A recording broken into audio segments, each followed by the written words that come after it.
Қайырлы күн, құрметті көрермен, менің каналыма қош келдіңіздер. Бүгін сіздермен жасалу жолы өте оңай, әрі өте дәмді болып шығатын кабачкидан рулет жасайтын боламыз. Құрамы өте қарапайым қоспалардан тұрады. Видеоны соңына дейін қарап, менімен бірге жасап көріңіздер.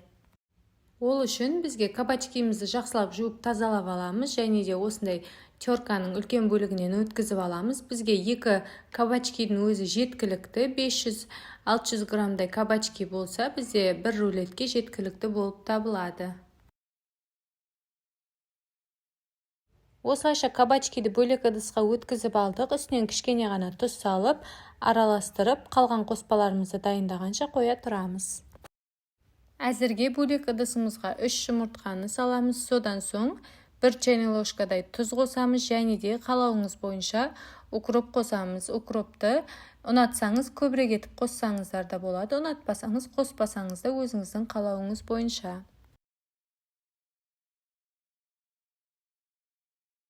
Құрметті көрермен, видеоларым ұнап жатса, әрі пайдалы болып жатса, каналымды жоғалтып алмашы міндетті түрде подписаться батырмасын басып, тіркеліп алуды ұмытпаңыздар, және де лайк басып, пікір қалдырып отыруды да ұмытпаңыздар. Каналыма кіріп, плейлист бөліміне кірсеңіз, неше түрлі тәттілер, әрі ыстық тағамдар, пирожки, және де тегін мастер-класстармен де бөліскен болатынмын. Видеоларымды қарап шығыңыз, өзіңізге ұнайтын видео табатыныңызға сенімдімін. Осылайша жұмыртқалы массамызды араластырып алдық, содан соң жаңағы тұз сеуіп қойған кабачкимізді осылайша қолымызбен қысып, суын бөлек ыдысқа құйып, осылайша бөлек жаңағы жұмыртқалы массамыздың үстіне қосатын боламыз. Кабачкиді суынан бөліп алып араластырдық. Келесі кезекте осылайша толтырып 3 ас қасық немесе 3,5 ас қасықтай ұн саламыз, және де кез келген сметана түрінен 2 ас қасық қосып, жақсылап осы массамызды араластырып алатын боламыз.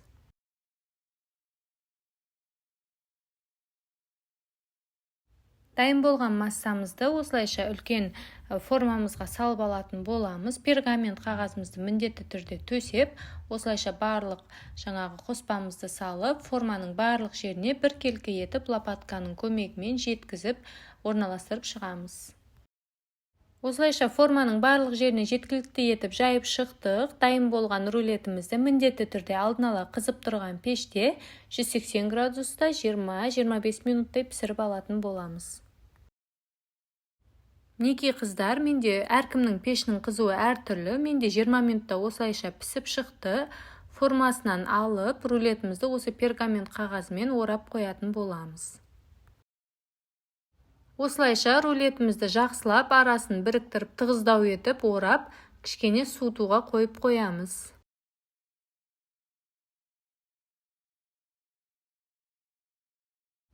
Әзірге арасына жағатын біздің соусымызды дайындайтын боламыз. Мен бүгін өте қарапайым майонезбен чеснокты араластырып жағатын боламын. Егер де қаласаңыз, творожный сыр жақсаңыз да болады, укроп қосып, немесе өзіңіздің қалауыңызша кез келген соуспен жасай берсеңіздер де болады.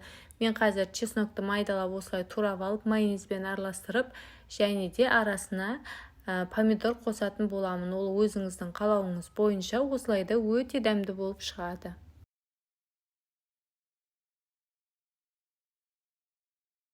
Жаңағы орап қойған рулетімізді ашып, дайындаған соусымызды арасына көбірек етіп жағып шығатын боламыз. Дәмі сол кезде өте керемет болып шығады.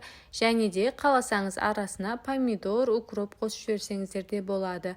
Мен мұнда помидор қойып шықтым. Осылайша соусты помидорын жақсылап қойып, жаңағы рулетімізді жақсылап тығыздап орап шығатын боламыз. Содан соң пергамент қағазынан алып, осылайша пищевой пленкаға жаңағыдай рулетімізді қойып орап, екі жағынан осылай жауып, холодильникке кемінде 1-2 сағатқа қойып алсаңыздар, сол кезде рулетіңізді кескен кезде формасын жақсы ұстап, әрі мұздап, дәмі сіңіп, өте керемет болып шығады.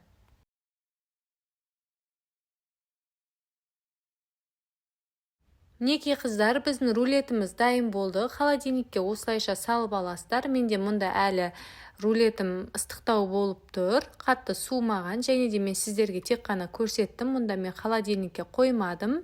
Осылайша дайын болған рулетімізді кесіп ұсына бересіздер. Холодильникке салып 1-2 сағат тұрғаннан соң формасын өте жақсы ұстайтын болады. Уайымдамаңыздар. Менде мұнда ыстық болғандықтан кішкене жұмсақтау болып тұр. Осылайша қалауыңызша бетіне майонез жағып, укроп сеуіп, помидор қосып, сәндеп қойсаңыздар, өз қалауларыңыз бойынша қыздар міндетті түрде жасап көріңіздер. Дәмі өте керемет болып шығады. Сіздерге ұнайды деген сенімдемін.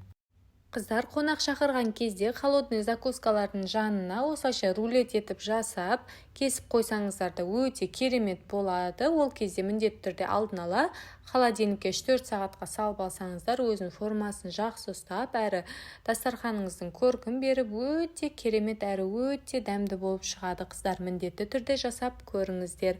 Видеоларымды соңына дейін қарап, мені қолдағандарыңызға көп-көп рахмет. Каналыма тіркеліп, лайк басып, пікір қалдыруды да ұмытпаңыздар.